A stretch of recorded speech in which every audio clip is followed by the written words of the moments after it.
গোলাম হোটেলের দেশি চিংড়ি এবং গরুর মাংসের কথা অনেক শুনেছি, আজকে সেটা খেয়ে দেখার পালা। ঢাকার বিমানবন্দর রেল স্টেশন থেকেই আমাদের যাত্রা শুরু।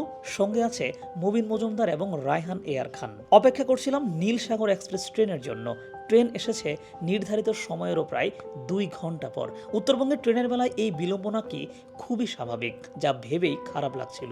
এরপর আমাদের ট্রেন চলতে থাকে। 2 ঘন্টার মধ্যে আমরা পৌঁছে যাই যমুনা সেতুর পূর্বে ইব্রাহিমাবাদ স্টেশনে।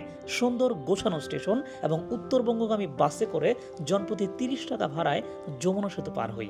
আমরা নেমে যাই সৈয়দাবাদ বাস স্ট্যান্ডে। ওখান থেকে স্থানীয় অটো ভ্যান ভাড়া করে যাত্রা শুরু করি এনায়েতপুরের উদ্দেশ্যে।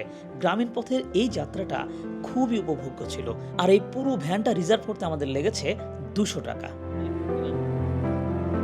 এনায়েতপুরের খাজা ইউনুস আলী স্কুলের পাশের রাস্তাতেই কিন্তু এই গোলাম হোটেল। আমরা কিছুক্ষণের মধ্যে সেখানে পৌঁছে যাই। প্রায় 1 ঘন্টার মতো হচ্ছে আমরা ভ্যানে করে চলে আসছি আমাদের সেই গোলাম হোটেলে।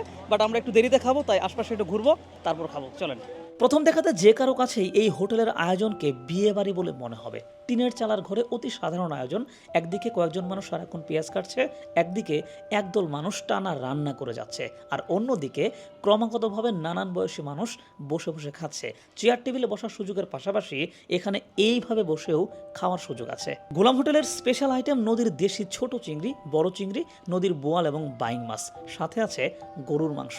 এছাড়া এখানে ছোট মাছ রান্না, মুরগির তরকারি এবং বেশ কয়েক রকম ভর্তাও পাওয়া যায়।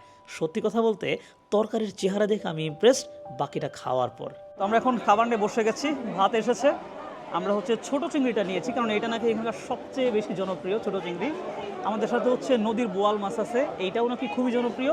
এর সাথে যেহেতু আমরা গরু খুবই পছন্দ করি, তাই এখানকার গরু বিখ্যাত কিনা জানি না, বাট গরুটাও নিয়েছি আমরা। ছোট চিংড়ি, গরুর মাংস, বোয়াল মাছ আর কচু শাক ভর্তা নিয়েছিলাম।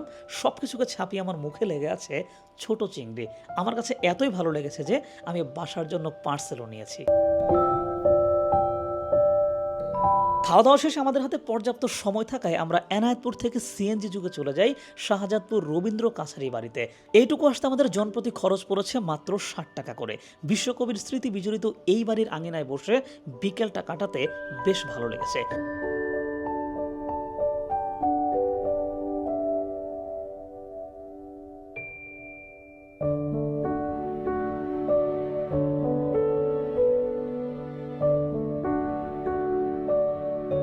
এরপর পাশেই থাকা দেশবিখ্যাত লুঙ্গি এবং গামছার হাট দেখে আমরা ঢাকায় ফিরে আসি।